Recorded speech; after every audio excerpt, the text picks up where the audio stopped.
SUs have been used from a long time, from the last half a century. We have been using SUs for managing diabetes, but the important aspect is that the type of SUs that we've been using, the SUs which have been using have changed tremendously from the earlier SUs which had a lot of problems with regard to hypoglycemia, weight gain, and their cardiovascular safety was in question. So those were the problems with the older SUs, but with the new generation of SUs, we have several benefits which have been shown. And if you look at the vast majority of patients with diabetes that we treat in our clinics, in our primary care centers, we see that, and also in the tertiary care center, also where we treat our patients, we see that 70% of our patients do not have cardiovascular disease,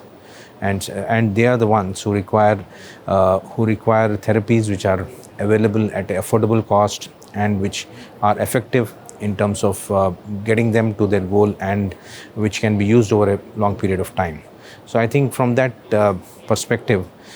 SUs do stand out as a very good class of drugs which can be used in a large number of patients with type 2 diabetes. Now, the other important points which I would like to highlight is that the recent Carolina study has brought out the safety of glimepiride. If not, I mean, it has shown that it's comparable to a DPP-4 inhibitor in terms of its cardiovascular safety, and although it does have a higher risk of hypoglycemic events, but it does show that it is safe from the cardiovascular point of view. And so there is a need for smartly using the sulfonylureas to provide. The SUs should be used smartly to provide the maximal benefit with minimal risk of hypoglycemia. So we need more vigilance in terms of deciding which are the patients who are going to benefit and where are the patients where we are going to avoid these drugs. And if you look at the other drugs like glycoside also, the advance-on study have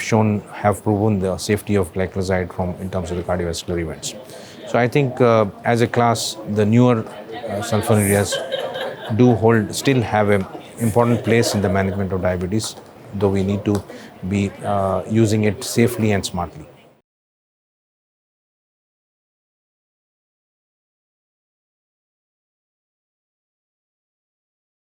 This EASD meeting, like most of the EASD meetings, is packed with a lot of scientific information, a lot of new studies being presented, a lot of studies which are looking at the pathophysiological aspects of diabetes in the young. But this is a growing problem in our country, and we see that a large number of patients are developing diabetes, type 2 diabetes particularly, occurring at much younger ages, in 20s and 30s. And this is what is being addressed in, this is, as I can see the program, I'm looking forward to the presentations which are going to discuss the pathophysiological aspects of these type of diabetes, and